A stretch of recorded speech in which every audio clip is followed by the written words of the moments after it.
Je suis avec Mathieu Stany-Ulysse, vice-président produits et solutions chez Desjardins à propos des cartes de crédit conjoint. D'abord, ça vient d'où ce nom-là, Mathieu? C'est d'origine lituanienne. Ah ouais? Oh! Oui. Tu parles quand même. T'es né là-bas ou... Non, 4 générations en Oh, arrière. Mais ça Tu vois, fait exotique. bientôt, ça va être bouché. Ça va évoluer.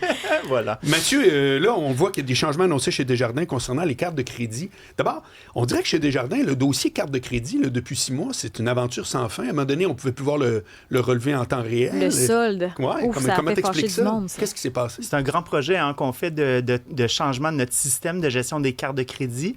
C'est un système qu'on est en train de changer pour nous permettre de suivre l'évolution des fonctionnalités que le marché offre. OK. Nos membres et clients ont d'ailleurs des besoins aujourd'hui, puis des besoins dans le futur auxquels on veut répondre.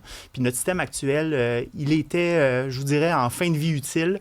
Puis pour se préparer pour l'avenir, on voulait se doter Donc, c'est d'un pas un nouveau truc système. relié direct au système de cartes. C'est plus le système informatique en général qui a de la misère à traiter les trucs qu'on va parler. Là. C'est-à-dire, En entre fait, autres, c'est le système de gestion des cartes de crédit qu'on change. OK. Donc, vraiment C'est pas l'étage d'en spécifiquement- haut. Lui, non, ça, tout le ça, va système bien. de cartes de crédit, effectivement, qu'on change. Mais OK. donc, les cartes conjoints, on ne pourra plus avoir ça dans la carte de crédit à partir d'octobre.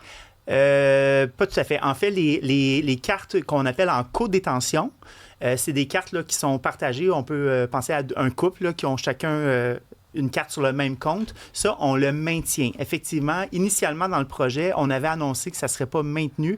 Finalement, on a bien entendu les commentaires de nos membres et nos clients qui souhaitaient maintenir ça et on le maintient. Donc, tous ceux qui ont aujourd'hui un compte en co-détention vont pouvoir le maintenir même dans le nouveau système. Donc, un compte conjoint.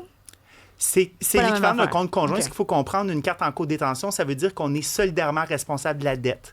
Ça veut dire que les deux personnes qui sont sur le compte doivent rembourser la dette à 100 %. Donc, si un des deux ne paie pas la carte, le deuxième en est 100 % responsable. Donc, Alors que tu peux avoir une carte où tu autorises quelqu'un à l'utiliser, mais qui n'est pas co-responsable. C'est bien ça? exactement. Bon, Donc, ben là, tu vas répondre à une question. Là, l'avocat en moi fait comme aïe aïe. C'est bien juste juridique ce que tu me parles. Je vois pas le lien avec l'informatique, zéro. C'est-à-dire que tu as deux utilisateurs qui ont chacun leur carte avec le même numéro. Il y en a une, tout à coup, tu décides qu'ils sont les deux responsables du solde. Donc, s'il y en a un qui décide « Ah, moi, je paye pas », l'autre va payer. Dans l'autre cas, tu as une personne qui est responsable du compte et elle autorise une autre, mais qui ne sera pas responsable. Je vois pas où l'informatique embarque là-dedans, Mathieu. bien, exactement. Peut-être juste pour préciser, là, le deuxième cas que vous parlez, ça veut dire que le détenteur principal de la carte est Ouais. entièrement responsable Oui. de la dette. Oui. Le deuxième utilise la Exact. carte sur le compte, mais n'est pas Mais responsable de la dette. en quoi l'informatique est impliquée là-dedans? Donc- Tant qu'à moi, c'est juste juridique. Ben, en fait, c'est deux types de comptes différents qui doivent être programmés dans le nouveau système. Donc, c'est là que l'informatique se trouve. Donc, c'est le choix d'ailleurs qu'on a fait. C'est pour ça qu'on a annoncé qu'on le redéveloppait dans le nouveau système pour être en mesure de l'offrir à nos membres. OK. Mais là, pour les gens, ça veut dire quoi? Là, à partir d'octobre, là? Bon, Qu'est-ce alors, qu'on peut faire? Là? Pour des Puis pas gens, faire. la plupart de nos membres ont des cartes de crédit qu'on appelle à compte individuel. Ouais. Hein. Donc, la plupart des gens ont une carte pour eux. C'est cela. Ça, pas de changement. Les gens, avec le nouveau système, vont pouvoir continuer d'utiliser leur carte de crédit, faire des achats dans les magasins, des achats en ligne, payer la carte, etc. Pour les cartes en co-détention, comme je le mentionnais, ces gens-là qui l'ont aujourd'hui sont maintenus. Par contre, on est en train de développer la fonction pour l'offrir s'il y a des nouvelles personnes qui veulent avoir des cartes en co-détention. Ça viendra dans les semaines qui suivent l'arrivée du nouveau système. On est en train de le développer. OK. Alors là, on va juste le sujet, la porte à côté. C'est quoi la réalité du crédit au moment où on se parle chez Desjardins, parce que c'est ce que tu connais, mais est-ce que c'est une tendance qui croît? On a l'impression que les gens... Moi, en tout cas, c'est l'impression que j'ai. Il y a de l'inflation partout, tout le monde s'en plaint, puis tout le monde dépense pareil. Ça veut dire que cet argent-là, elle vient pas de ta paye chaque jeudi, elle vient à quelque part d'une marge ou d'une carte.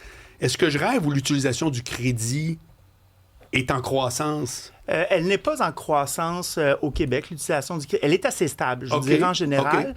Et ça varie, par contre, d'une institution financière à l'autre. Chez Desjardins, je vous dirais qu'on a un rôle d'éducation puis d'accompagnement de la clientèle probablement plus fort que d'autres institutions financières. Je pense que ça fait partie de qui on est.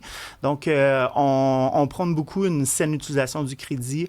On fait d'ailleurs beaucoup d'accompagnement de la clientèle, justement pour les informer, les conseiller C'est lorsqu'il quoi, y a c'est des quoi un exemple difficultés. d'accompagnement de la clientèle? Bien, par exemple, on a certaines activités où on peut appeler certains membres pour revoir avec eux leur situation de crédit. Avant même qu'ils appellent. Donc, Avant même qu'ils appellent proactivement. On OK. a sur notre application mobile des alertes. par exemple, pour la carte de crédit, à partir du moment où on s'approche du solde, pas du solde, pardon, mais de la limite de la carte de crédit, vous pouvez déclencher des alertes qui vous avisent que vous approchez de la limite. Donc, ce sont des choses qu'on offre à notre clientèle justement dans un but d'éducation puis d'éviter de l'endettement. As-tu l'impression que Desjardins est jugé plus sévère en général dans l'actualité qu'une autre banque? Moi, je pense que Desjardins, on a un rôle socio-économique important au Québec. Hein, tout le monde dit de Desjardins qu'on est un fleuron québécois. Donc, je pense qu'on a un rôle important à jouer. Puis un rôle, justement, d'éducation puis d'accompagnement de la clientèle. Mais quand je regarde certains commentaires, par exemple, sur la messagerie, il y en a certains qui se disent, bien, ce que j'entends aujourd'hui, ça nous donne juste envie de fermer nos comptes. Il n'y a pas tout le monde qui réagit de façon positive là, à ces différents changements-là de Desjardins cette année. Vous répondez quoi à Guillaume, par exemple? Bien, moi, je vous dirais, le nouveau système qu'on est en train de déployer, c'est un système qui va offrir beaucoup de nouvelles fonctionnalités. Donc, on se prépare vraiment pour le futur. Je vous donne des exemples, peut-être qui pourraient intéresser vos auditeurs. Par exemple, aujourd'hui, pour contester une transaction sur sa carte de crédit, des fois, ça arrive qu'on voit une transaction qu'on veut contester. Aujourd'hui, il faut nous appeler. Le nouveau système va nous permettre de le faire soi-même en ligne, donc éviter un appel, un traitement plus rapide. On va pouvoir aussi, par exemple, augmenter sa limite, gérer sa limite en ligne. Donc, beaucoup de fonctionnalités en libre service.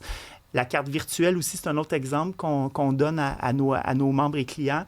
Vous savez, quand on fait un remplacement d'une carte, il y a un délai avant de la recevoir par la poste. Oui. Le nouveau système va nous permettre d'émettre des cartes virtuelles qu'on peut insérer dans les portefeuilles numériques et payer en attendant de recevoir la carte. Donc, dans ton téléphone. Dans le téléphone. Donc, ça, c'était des choses qu'on ne pouvait pas offrir avec notre système actuel. Donc, beaucoup de belles nouveautés qui s'en viennent et qui, franchement, vont vraiment plaire à nos membres. C'est-tu long avant de prévoir tout ça? Est-ce que c'est comme ce dossier-là, tu le travailles depuis 2 ans, 6 mois? C'est un projet de quelques années. Hein. C'est des projets qui sont majeurs de changer un système.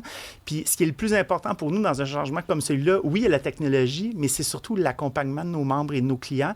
Puis c'est ce qu'on souhaite faire. Puis oui, d'amener des changements, donc bien préparer la clientèle, s'assurer d'éviter l'effet de surprise, hein, puis d'être vraiment en mesure de prévoir ce qui s'en vient pour soi, puis de dire, bon, voici, je comprends les changements, puis je vais pouvoir m'y préparer. Par rapport à la nature de la coop, il y en a qui se questionnent sur les frais aussi. Par exemple, les frais de virement, si ça ne fonctionne pas de 3,50 ou encore les frais quand on fait des transactions dans le compte courant, par exemple, ou d'autres banques n'ont pas nécessairement ça. Qu'est-ce que vous pourriez répondre justement à ces irritants-là?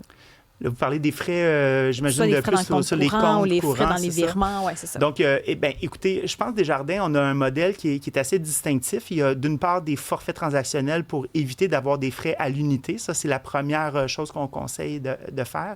Puis, on a aussi la ristourne, qui est vraiment un élément distinctif de Desjardins, où on retourne une portion de nos excédents aux membres Desjardins. Ça, il n'y a pas de banques qui font ça. Là. C'est vraiment donc un modèle qui est unique et qui, je pense, c'est tout le fondement même d'une coopérative. Merci beaucoup, Mathieu Staniulis. Voilà. Très bien dit, vice-président produits solutions chez Desjardins. À la prochaine. Merci.